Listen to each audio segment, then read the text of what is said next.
Kekejaman Firaun yang sangat ekstrim buat Tuhan marah, sehingga Tuhan melampiaskan kemarahannya ke Mesir dengan 10 bencana. Kesengsaraan pertama adalah kesengsaraan darah merah. Awalnya seluruh air sungai Nil yang jernih, sekarang bahkan mata katak pun berlumuran warna merah. Semua ikan di sini mati, dan seluruh sungai juga berbau busuk.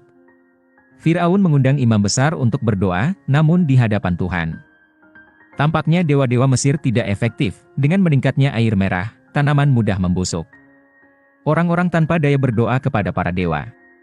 Tetapi Tuhan mencoba dengan bencana kedua, jutaan katak tersapu ke dalam genangan air merah, tidak hanya menyerang manusia, tetapi juga menggenangi seluruh kota Mesir. Mereka meninggalkan semua jalan seperti air pasang, bahkan meninggalkan jalan Firaun. Ketakutan ratu begitu besar sehingga Firaun harus memikirkan cara. Firaun bilang itu hanya seekor katak, namun ia tidak menyangka bencana ini belum berakhir, kulit katak yang membusuk itu penuh dengan belatung. Dari sana, jutaan lalat lahir, makanan masyarakat terkontaminasi. Sekalipun kita menggunakan api untuk membakar buah, kita tidak bisa mengusir serangga yang tak terhitung jumlahnya. Orang hanya bisa menutup hidung dan mulutnya untuk masuk ke rumah. Meski beberapa orang mengalami luka di sekujur tubuh dan cacing dengan cepat memenuhinya. Firaun hanya bisa meminta bantuan kepada hambanya. Menanyakan apakah ada yang bisa dia lakukan. Ia berbicara tentang sains, dan juga berbicara tentang hari ketika serangga akan mati. Tetapi hanya secara langsung Firaun mulai mengalami ruam, dan bintil-bintil pun mulai bermunculan di tubuh masyarakat.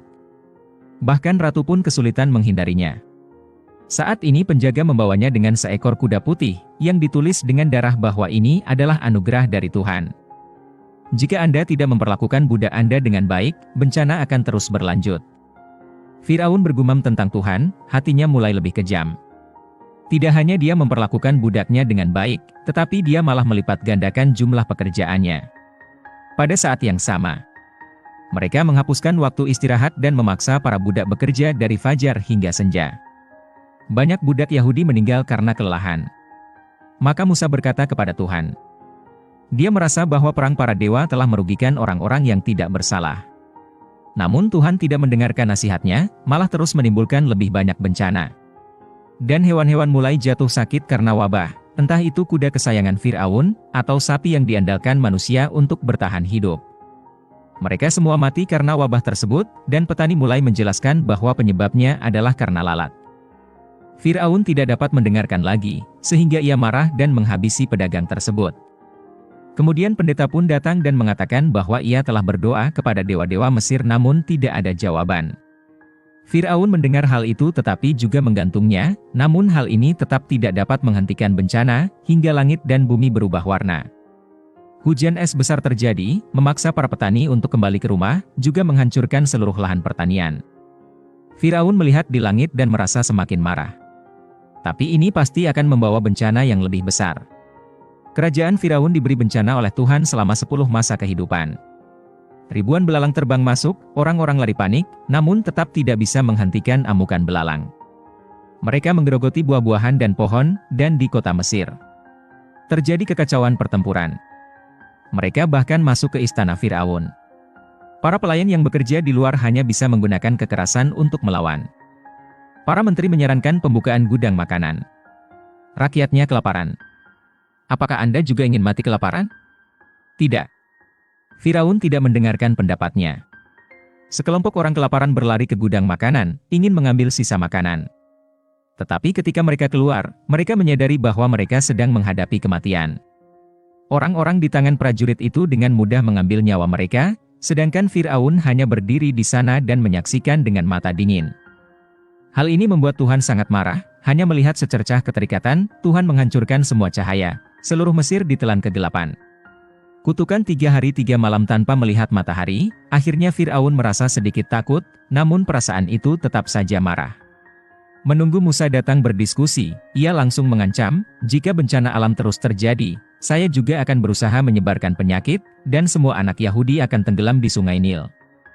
Tuhanku, atau Dewa MU, mari kita lihat siapa yang lebih efektif. Musa segera menghadap Tuhan, dia tidak ingin melanjutkan masalah ini lagi. Umat harus menanggung penderitaan abadi, namun Tuhan tetap tidak setuju, menginginkan hukuman yang lebih mengerikan lagi. Firaun ini dikira mereka adalah dewa. Sebenarnya mereka hanyalah orang yang kejam, Aku ingin mereka berlutut dan memohon padaku untuk berhenti, aku lelah harus berbicara dengan utusan. Malam menghilang dalam sekejap mata. Dan Musa tidak bisa menahan diri untuk tidak datang melihat Firaun, berkata bahwa dia perlu merawat putranya dengan baik. Firaun sedikit takut. Namun kemudian Firaun menganggapnya hanya sebagai ancaman. Dia tidak tahu bahwa apa yang akan terjadi adalah musibah yang menimpa putra sulungnya, yang berarti bahwa putra sulung keluarga Ayub. Dan setiap hewan yang lahir akan mati. Firaun menunggu di istananya, begitu saja menyaksikan anaknya meninggal. Akhirnya dia merasa takut. Maka keesokan harinya dia berinisiatif mencari Musa, menanyakan kenapa dia melakukan itu, bagaimana perilaku seperti itu bisa disebut Tuhan. Musa pun menunggu, lalu dia berkata bahwa anak-anak Yahudi tidak mati. Firaun akhirnya menyadari bahwa Tuhan adalah eksistensi yang tidak dapat ia tandingi. Bahkan Tuhan yang dipercaya Ayub pun tidak dapat menandinginya. Dia dengan marah membentak Musa, biarkan dia membawa semua budak keluar dari sini, kembali ke tanah perjanjian mereka. Ini juga yang diinginkan Musa, jadi dia membawa pergi orang-orang Yahudi, kota tempat mereka tinggal selama ini. Tahukah kamu mengapa kamu tidur nyenyak, nak? Karena kamu tahu kami sangat mencintaimu, putranya segera dimakamkan. Ratu dengan panik menggoyangkan buayanya, Firaun akhirnya tidak bisa lagi menahan niat kejamnya. Dia akan memulai perang bahkan jika tidak ada budak yang tersisa. Dan Musa sekarang bergegas ke pantai, Musa melemparkan tongkatnya ke Laut Merah, berdoa agar air terbelah menjadi jalan. Menunggu sampai dia bangun dari mimpinya, menemukan bahwa air laut berangsur-angsur surut hanyut. Musa melangkah maju dan menghunus pedangnya, memahami dengan jelas bimbingan Tuhan.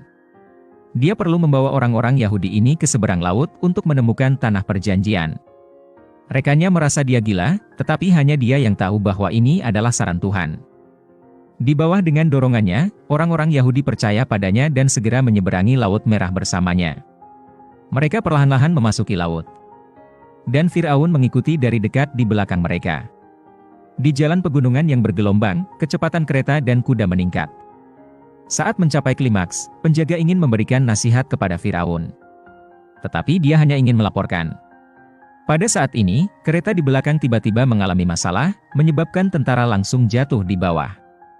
Hal ini menyebabkan serangkaian konflik. Seluruh konvoi jatuh ke dalam jurang. Firaun melihat bencana di hadapannya dan mengerti. Itu adalah jelas bahwa ini adalah ancaman dari Tuhan, tetapi pada saat ini dia sangat marah. Bahkan jika dia tidak memiliki cukup tentara, dia harus bergegas maju untuk membalas dendam. Akhirnya, dia mencapai Laut Merah, dan Musa juga melihatnya. Jadi dia memanggil rekan-rekannya untuk berkumpul, biarkan yang lain melarikan diri, lari saja ke pantai seberang agar aman. Namun saat ini Firaun menyerbu ke samping, jarak antara kedua sisi diperpendek. Pada saat itu tiba-tiba ada kilat di langit, aliran air naik. Lalu tiba-tiba permukaan laut naik, ombak raksasa mengalir deras langsung dari cakrawala. Untuk sesaat semua orang tidak bisa menahan rasa takut. Para penjaga menasihati Firaun untuk mundur, tetapi dia mengambil kendali dan bergegas maju terlepas dari nyawanya, tetapi tentara di sebelahnya tidak mau mengikuti. Langsung berbalik untuk mundur. Musa melihat hal ini dan meminta rekan-rekannya untuk mundur. Dia akan melakukan pertempuran terakhir dengan Firaun, melihat ombak besar semakin mendekat. Musa berdiri kokoh di tempatnya, menunggu Firaun yang marah menyerang. Namun saat ini ombak besar akan datang, tidak hanya memusnahkan segalanya termasuk tentara, tetapi juga menelan Firaun langsung ke laut. Musa tidak dapat menghindari bencana, hanya orang-orang Yahudi lainnya yang berhasil melarikan diri, di bawah kuasa Tuhan. Laut Merah dipenuhi air. Tentara yang tak terhitung jumlahnya dan para prajurit tewas di tempat. Musa akhirnya berenang kembali, dan Firaun disatukan oleh Tuhan, seolah membuatnya mengerti siapa penguasanya. Musa akhirnya kembali, di sini dia melihat putranya dan istrinya menunggunya. Dia akan membawa orang-orang Yahudi untuk tinggal di sini, lebih dari setengahnya dia juga mengukir 10 hal di atas batu. Karena suatu hari nanti pemimpinnya juga akan menghilang, hanya saja apa yang terukir di batu bisa diselamatkan. Sepeninggal beliau, perang di sini belum berhenti, masyarakat masih menderita. Hanya saja ini bukanlah perang antar dewa, melainkan perang tanpa akhir antara Palestina dan Israel. Baiklah sampai di sini, terima kasih telah menonton.